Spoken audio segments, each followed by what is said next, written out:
Suppose you have points, 2 points, x1, y1, and x2, y2, and you wanted to know the distance between these 2 points on the plane, which means I want to know the length of this line. That's what I want to know.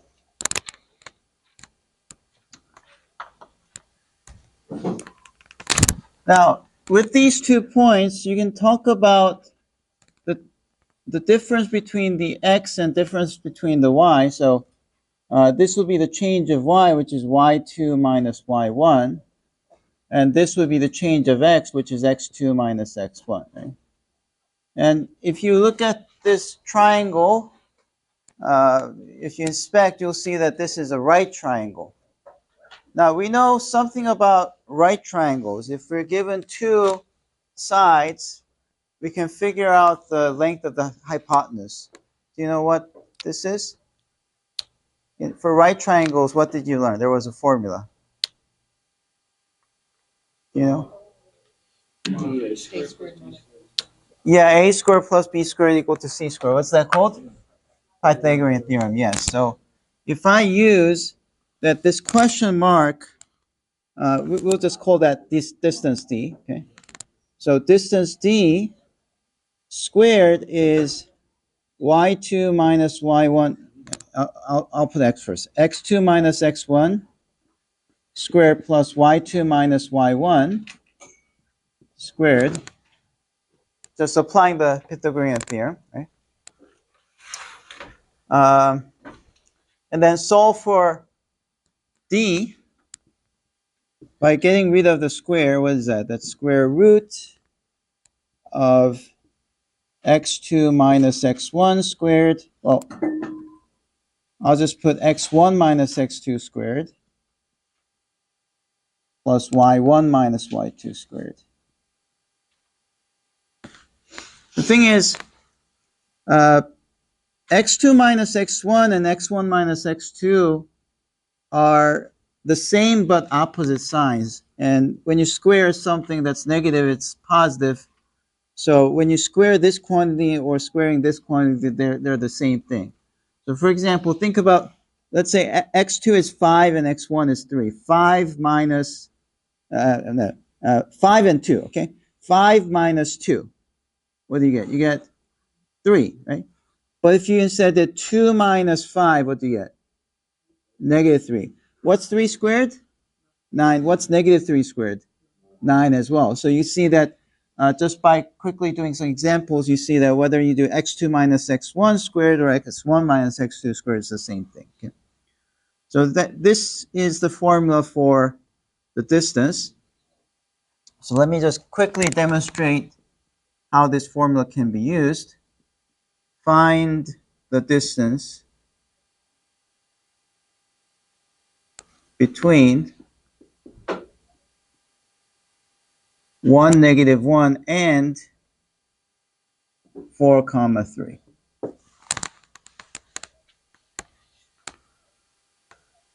Okay, so how do we do this? Well, distance d would be square root of 4 minus 1 squared plus 3 minus negative 1 squared. Okay. I said the order is not important. You can do 1 minus 4 or 4 minus 1 either way. Usually I choose the one that gives me positive because it's easier. Okay, so what is this? This is square root of 3 squared. 3 minus negative 1 is 4, so you have 4 squared, right? So you have square root of 3 squared plus 4 squared. What's that? 3 plus 4, 7? Is that 7? 7? No, you gotta do the square. What do you think? Is it 7? No. No, it's not 7. How do you know? You have to square first, right? So 3 squared is? 4 squared is? 9 plus 16 is 25. Square root of 25 is? It's 5. Okay. Now, I don't think anybody is going to say 5 is equal to 7, but unfortunately, when you see these formulas on the exam, many of you take the shortcut thinking, oh, I have a square and I have a square root, so this is going to kill this square and this square, so this must be just this plus this. Is that right? No, it's clearly wrong. Okay, yeah. You can't cancel this square with square and square because you have a plus inside. If it's a multiplication between two squares, then you can cancel it. But if it's addition or subtraction, you're not allowed to cancel the square root with the squares. Okay. Yeah, algebra seems like it is so many strict rules, but if you think about it, it's not too bad because whenever you're in doubt, you can look for examples like this. See, during the exam, it's very tempting to see that, oh, I have a squared plus b squared square root. Is this a plus b? Then what do? You just think about some numbers you can plug in. You'll see that it's not true. If you did cancel, then you get 7, but that's not what it is. All right. What does this have anything to do with a circle? So let's talk about that. Now, in class, when we were talking about transformations, we also talked about this x squared plus y squared equal to 1 being, what's the graph of this? Do you remember? It's a circle of radius 1 centered at the origin, 0, 0. Right? So we know that this is a circle of radius 1 whose center is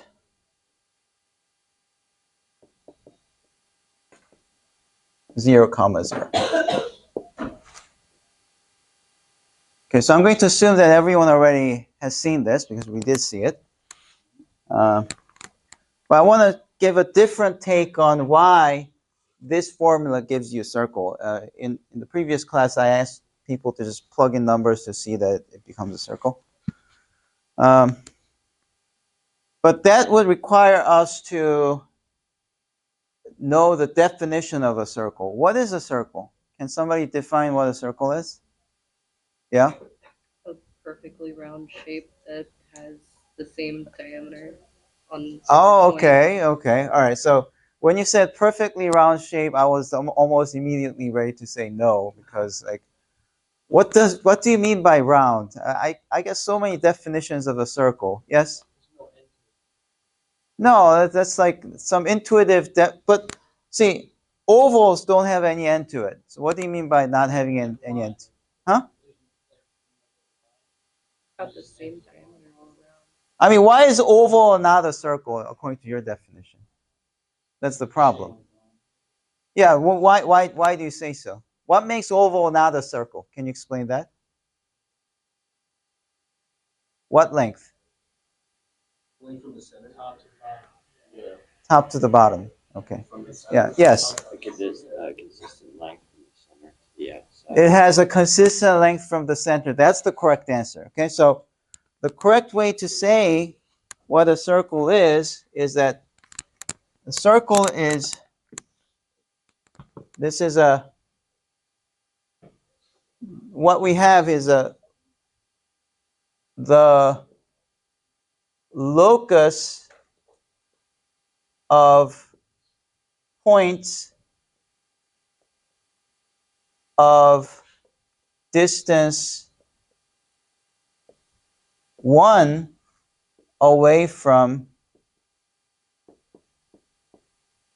0, 0.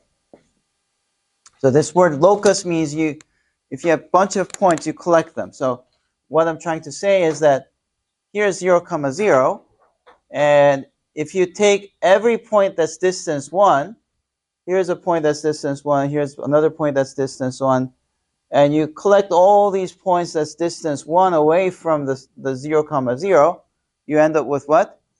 Circle of radius 1 centered at 0, 0. Yes? A little off topic, but how would you graph an oval? Oh, Is we it talked similar? about it when we were doing doing the so oval. If you take x squared plus y squared equals to 1, and let's say we replace x by x over 2, what's the effect? Oh, What does the stretches. it stretches twice in the x direction, right? So you get 2 here, 2 negative 2, like that. Yeah. Now, if you're asking me what the geometric definition of an oval is, that's a different question. A geometric definition of oval is that it should have two, rather than one center, it has to have two centers. And those are called focal points, not centers. And it's a locus of points where the sum of these two lengths, so it's a point where if you add the distance 1 and distance 2, it's always constant. If you do that, you go around it. That's a ellipse, which is an oval. Yeah. So it's basically a collection of a bunch of right triangles. No, these are not right triangles. Like something like this. Okay. Yeah. Now, what is true is that the sound waves would bounce off from here, and you can hear from here. So, how many of you visited Congress? The Congress, some hall, meeting hall. No. So if you go there, they say, "Oh, here's a focal point. There's another focal point. If you say something here, then you can clearly hear from the other side." Have you had that? Right. So if somebody says something here, then the words bounce off, and you can clearly hear from here. So you can overhear what other people are saying just by like not being close to the group, but to being at the other focal point. The sound waves bounce off to the other focal point. All right, so that's a bit off topic, but just remember that if you take the usual circle equation, divide by something, then you stretch it in different directions, and you get you could get a oval shape, or if you divide by 2 here, then it stretches in both directions, so there'll be like another circle of radius 2, something like that. Okay, good. It's always to be curious. You only learn when you're curious. If you're not curious, then everything that you hear doesn't sound too interesting, and you'll forget it. Okay. All right, but going back, the locus of points of distance 1 away from 0, 0. How can we express this as an equation? But if you think about it, there's this important word, distance 1. So here's another way to phrase this. In other words, if x comma y is a point on the circle, on this circle,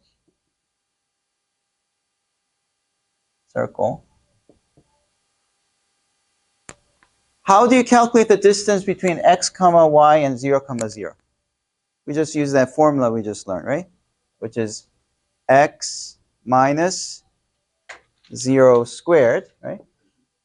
Plus y minus 0 squared, and then square root, okay? Now we're saying that these are points whose distance from the 0, 0 is equal to 1, right? Now let's see what this is saying. Let's simplify this. You get 1 equals to square root of, subtracting 0 doesn't do anything, so you just get x squared plus y squared. Now square both sides, what do you get? You get 1 squared equal to x squared plus y squared. Oh, this is the same equation we started with, right? So what the distance formula tells us is that there's another reason why this is a circle here. Before, we were just plotting this and observing that the points that you get become circles, and now you have a deeper reason why. If you request that x comma y has to be distance 1 away from the circle, then the equation that x and y should satisfy is x squared plus y squared equal to 1. So no wonder if you collect all these points x comma y, you will end up with the circle of radius 1 around centered at 0, 0, 0. Okay? So let's think about the following. Locus of points of distance r away from A comma B. Okay. What kind of circle would this one make? It's the circle of radius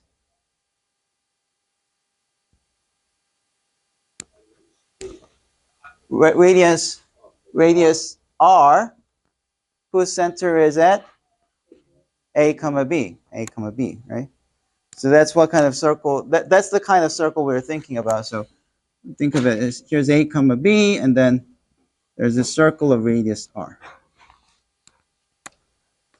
Now, if we use the same reasoning, so what's the distance between xy to AB?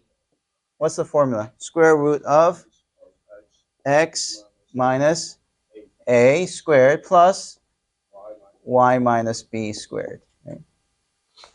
Okay. And then that's equal to distance d, but we want that distance to be equal to r. Right? Now square both sides, and we have a nice formula, which is x minus a squared plus y minus b squared equal to r squared. Right?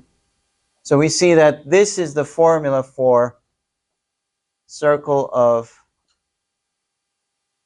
radius r and center A comma B. Yeah, that's the formula.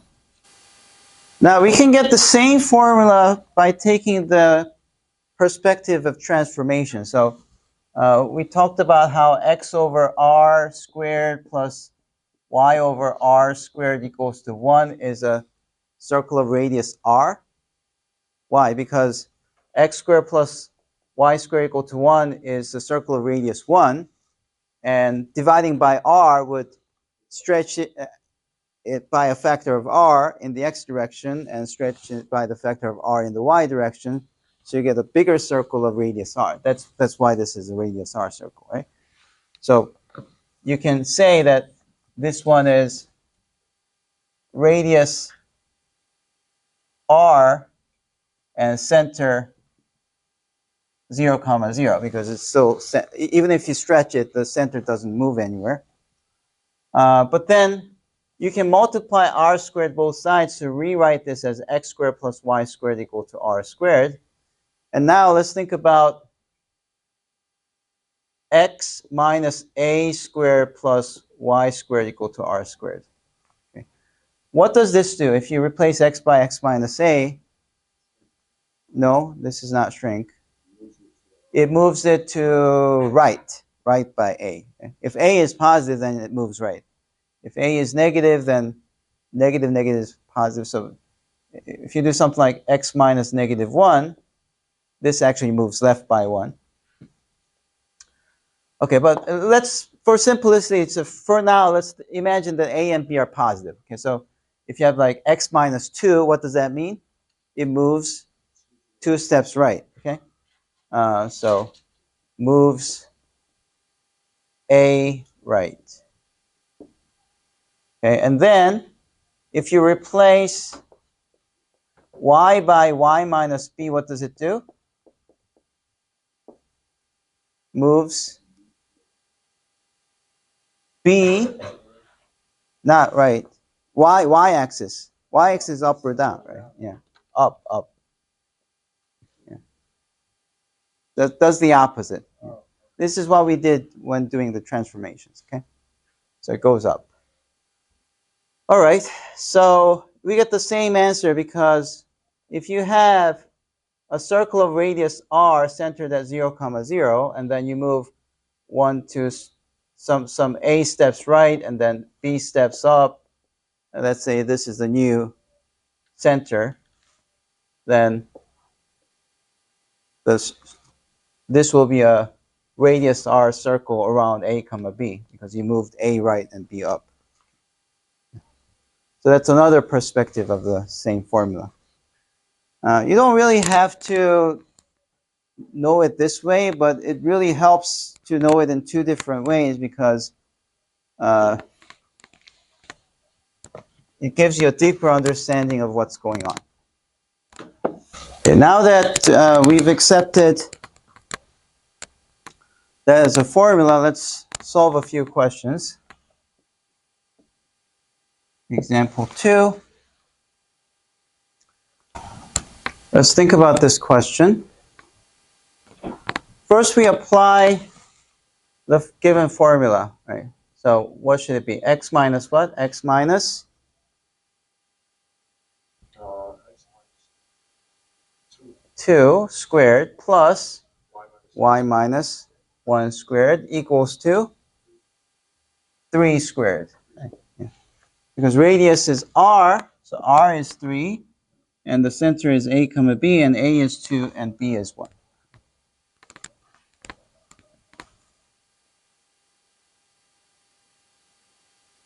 But wait, the question is asking something more. It's asking us to do this. It wants us to write in this form. And this doesn't look like that, so how are you going to make that thing look like this?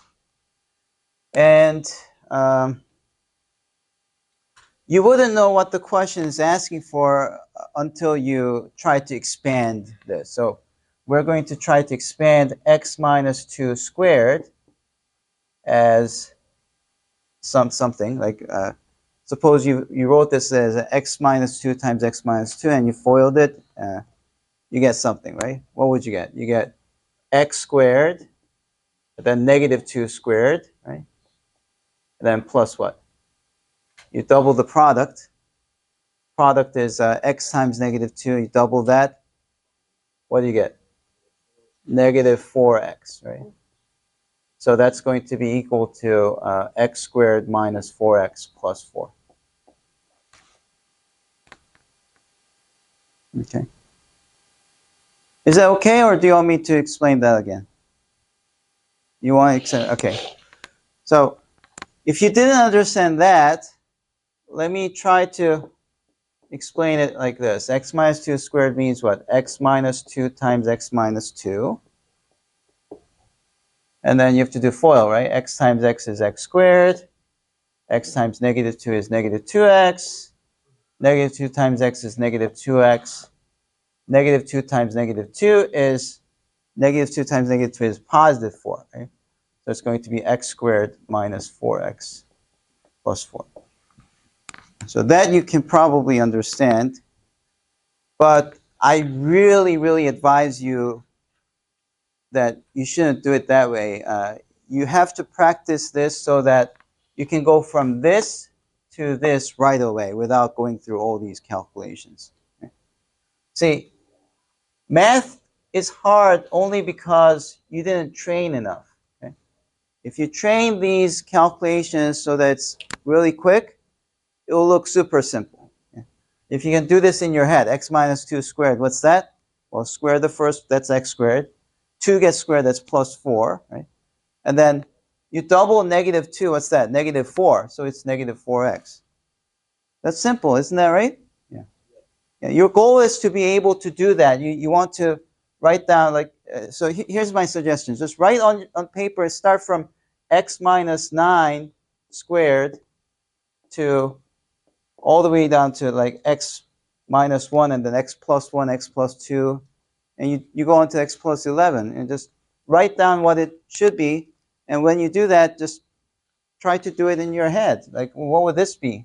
X squared is x squared. 9 squared is 81, right? But you twice negative 9, what's that? Negative 18x, right? Just do this many, many times until you can like do this without having to use a lot of energy. Then at some point, everything that we do will look so simple. But that requires training. Okay. So hopefully that's going to be easy. Y minus 1 squared, let's do the same thing. Y squared, right? And then negative 1 squared, what do you get? Plus 1, right? Now you double negative 1, what's that?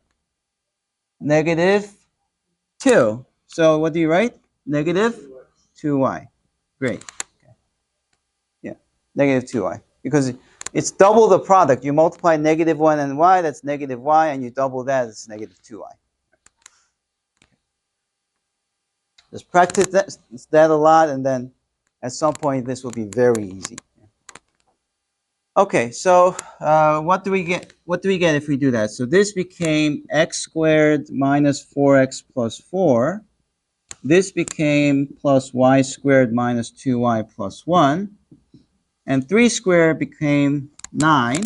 3 squared is 9, right? 3 times 3 is 9. And then now compare this with this form. By the way, this one's called the standard form of the circle equation. I see that x squared is here. I see x squared here. I see y squared here. I see y squared here. Okay? Now, what about ax? Well, this is something times x, and I do see -4 times x.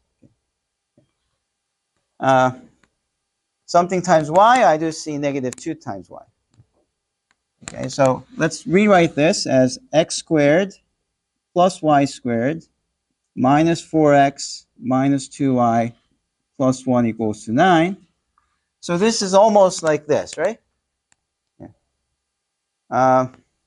It's okay to have a minus instead of a plus. Okay? Some people try to say, oh, this is plus -4x. It's the same thing. You don't have to write like this. This should be enough. Okay. Oh, sorry. 4 plus 1 is what? 5. So I should be really writing 5. Thank you. All right. So is that the answer? Is it like this form? That and this. What's the difference? So here on the right side, you should be having a 0, but I have a 9. So what should I do? Subtract 9 both sides, so that gives you -4 equal to 0. Right. So subtracting 9 both sides gives you 5 minus 9, which is -4. Okay, and that's the standard form. That's the answer. Now, you can kind of see from this example that if you write down a circle equation in this form, you can always expand these squares, and you're going to get x squared from here and y squared from here. So you're going to get this, and you're going to get some other terms from the other parts that will make it look like this. So any circle equation can be written in this form. Now, the more challenging part is how do you go back? So let me write down the third example, which is x squared plus y squared minus 4x minus 2y minus 4 equal to 0. Find radius and center of this circle. Okay. If your circle equation is written this way, it's very hard to read off the center and the radius. Okay? You can only get it by reverting this, going backwards to rewrite it in this format. If you write this format, then you can read off that 2, 1 is the center and 3 is the radius, right? Do you agree? Yeah. So it's a nice example to try because we already know the answer to this. What's the radius of this circle? No, radius. Oh, 3. Okay. What's the center? 2, 1. Yeah, it's 2, 1, right? 2, 1. Not -2, -1. It's +2, +1, right? But minus is here. And this is why transformation idea is really important. This is right. This moves 2 steps right, and this moves up by 1, right? So if there wasn't any of these, the circle would have center at 0, 0, but now it moves 2 to the right and goes up by 1. What's the new center? 2, 1. All right. Okay, so to solve such a question, you need to go from here to this form. What kind of tools are available for us to go from this form to this form? Completing the square, yeah. So if you complete the square, then this form will turn into this form. Okay? So let's see how that can be done. So since x squared and negative 4x came from the same square, remember, it's x squared minus 4x plus 4 became this x minus 2 squared, right? So what we are going to do is I'm going to group the x squared minus 4x together and also y squared minus 2y together. And how did we do completing the square? We usually started off by taking that constant and moving it to the right, right? So negative 4 becomes positive 4. So we do that. And the first step in doing the completing the square was to take this middle number right here and divide it by 2. So negative 4 divided by 2 is negative 2. And you square that number, add it here, negative 2 squared. Okay. Same deal, negative 2. Take half of that number. What's that? Negative 1. You square that. Add it to both sides. Oh, whatever you add to the left side, you have to do the same thing on the right side.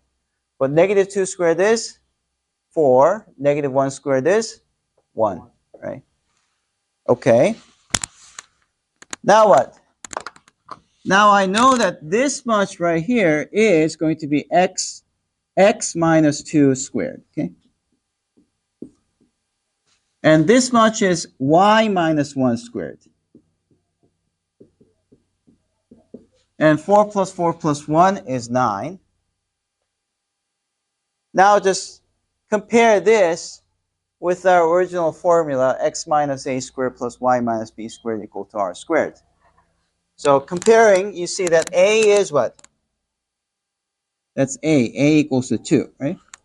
What's b? B is, no, positive 1. Because it's minus b and minus 1, so they're the same minus. So b would be just the 1. And then this 9 is r squared, right? R squared is 9. So we can say that the center, the answer is center is at 2, 1. And the radius is, it's not 9, it's because r squared is 9, you have to take the square root of 9, which is equal to 3. Okay? Great. A lot of you are trying. You know, a long time ago in Korea, when the missionaries came in, they weren't just talking about the gospel. They also taught many things from the West. And one of the things they wanted to show was tennis. So one day, 2 missionaries got a court built, had the net and everything, got their rackets, and invited the nobles to come and the Korean nobles to see them play. So they were playing, and just 30 minutes in, you know how intensive tennis is. So they were both really sweating, and then stopped the game and asked the nobles to see, and they asked, like, do you want to try, right? And the Korean nobles back then could not understand what these 2 guys are doing, because for them, sweating under the sun is what servants do. Like, the nobles never do that, right? So they asked the question back saying, why are you doing this? Why don't you let your servants do it? Right? So, and they really didn't get the point. Right? The reason I'm saying this is because some of you think, well, I don't know how to do this. I'll not do it at all. I'll just wait for the teacher to explain it. But you see, no matter how many times you watch somebody else doing it, it's not going to be your own skill if you don't do it. Right? That's why I'm giving you time to do these things. Right? So hopefully you're not just watching others do it, but trying these questions on your own. Right? Okay, so what was the way that I approached this? You take this. Now, I saw many of you skipping this step, but just for organization, it's a nice idea to group the x squared and 6x together, and y squared and minus 4y together, and then move the constant 1 to the other side as minus 1. Okay? So I saw some of you skipping this step, but it's a good idea to do this. Then what do? We take the middle number, which is 6, always divided by 2. It's not, this 2 is fixed. Okay? 2 is always. And that gives you 3. Square that. So you add 3 squared. And whatever you add, you should add to the other side. What's 3 squared? 9. So I'm going to put 9 here. Okay, next, negative 4. What do? We take negative 4, always divided by 2. And that gives you negative 2. Square that. And that's plus negative 2 squared. And it's a good idea to write it like this, negative 2 squared, instead of saying 4. Write 4 on the other side. Okay, so that's what you do. Okay, and then I see that this first part is just the square of x plus 3, right? So you get x plus 3 squared. And the second part is y minus 2. So it's going to be y minus 2 squared equals to negative 1 plus 9 is 8. 8 plus 4 is 12. Okay. And that tells us the following. See, it's a bit hard to see.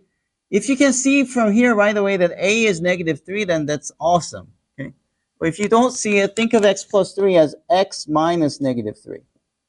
So if you view this as x minus negative 3 squared, then you can see that when this plus is changed to minus, then what you're subtracting is negative 3. So a is negative 3. What's b? B is 2. And then r squared is 12. Okay. Therefore, the answer is center is negative 3 comma 2, and radius is square root of 12. But square root of 12 can be simplified. This has a square factor. What's the square factor inside 12?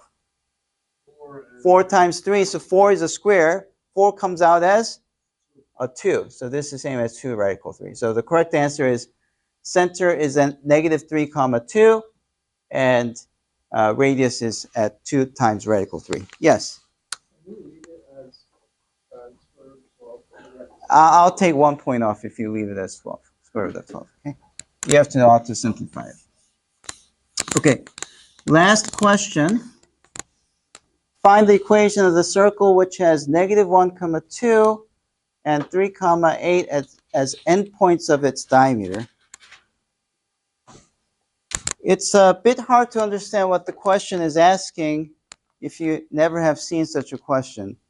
One helpful thing is to actually draw the points and think about what the question is saying. So let's draw the coordinates. Let's see. Here's 1, negative 1, 1, 2. So this will be negative 1 comma 2. Then 2, 3. 1, 1, 2, 3, 4, 5, 6, 7, 8. There's 8. 3 comma 8 is right here. And if you connect the two, you get this segment, and it's saying that that segment is a circle of this circle that we're talking about. Okay, you know what diameter is, right? Diameter is twice of radius, right? So the circle that we're talking about is this circle. Okay.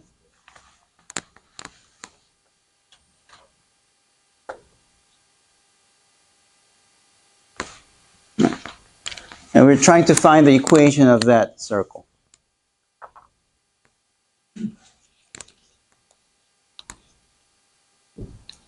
Okay, at first this seems to be quite challenging, but if you look at the formula for the circle, you notice that to find the circle equation, you just need two kinds of information. One is the center, and then the radius. So if you can read off the center and the radius from this picture, then that's it. That's all you need. You can write down the equation. Right? So this point right here is 3, 8. All right, first of all, can we know the center? What is the center?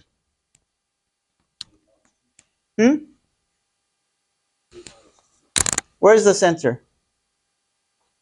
Somewhere here, right? Yeah, probably somewhere here. Yeah. The figure is not exact, so it's somewhere there. Okay. What kind of point is that? Yeah? Midpoint, right. So if you have these 2 points, and if you take the midpoint of it, then that will be the center. So we have to calculate the midpoint. Now, some of you may know the formula for the midpoint, but you don't have to memorize the formula because midpoint is same thing as average, right? Same thing, right? If you have, say, your first exam score was 40, and then your second exam score is 60, what's the average? 40 plus 60, and you divide it by 2, right? Which is 50. Isn't 50 the midpoint of 40 and 60? Right? Okay. So it's the same idea, right? Midpoint is average. In other words, what you do is you take the average of separate x and y separately. So x average is going to be what? What plus what? Negative 1 plus 3 divided by 2. Add the 2 and divide by 2, right? So you get 1. Okay. What's y average? 2 plus 8 divided by 2, which is 5. Okay, so what's the center? 1, 5. Yeah, that's the center. Right? So we know that the center is 1, 5. This is 1, 5. All right, now how do you find the radius? Yeah? Pythagorean theorem, or what formula? Oh, I was just gonna say plug it into the radius, but you can't do that. Okay, yeah, I was, okay, yeah. So, all right. So that's actually quite good. So the suggestion that I just got was, since I know the center, I know that it's like x minus 1 squared plus y minus 5 squared equal to r squared, where r is the only unknown, right? Then in that case, you can just plug in 3, 8 into this function and figure out what the r value is.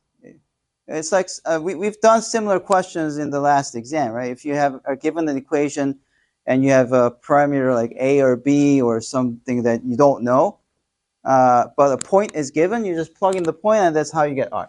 So that's one way, but the other suggestions that I just received is the most common one, which is radius is geometrically what? It's the distance from the center to any point on the circle, right? So distance from 1, 5 to 3, 8 is, well, square root of 3 minus 1. As I said, it doesn't matter if you do 1 minus 3 or 3 minus 1.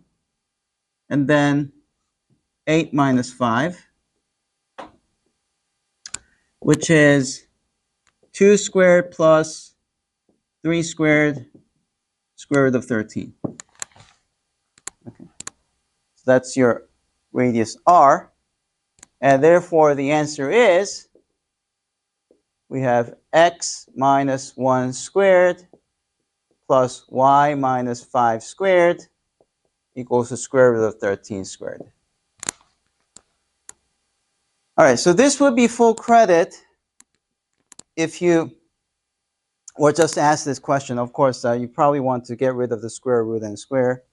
I'm sure everyone can do that. Yeah. However, sometimes the question might ask you to write down the solution in the standard form, where you have to expand everything. Okay, so let's practice that. What do you get if you expand x minus 1 squared? You get x squared, 1 squared, which is 1, and then in the middle, what do you get? Double the negative x, which is negative 2x plus 1. Okay. Hopefully that's going to be easy for you now. Okay. All right, this one, y squared, and then 5 squared gives you? No, it's negative squared is positive, so it's plus 25. What's this? Negative 10y. Yeah. Equals to 13, and then move this over here, combine these two, you get x squared minus 2x, x squared plus y squared, minus 2x minus 10y, and 26 minus 13 is positive 13. So that would be the format of the standard form if you were asked to write your answer this way. That's all for today.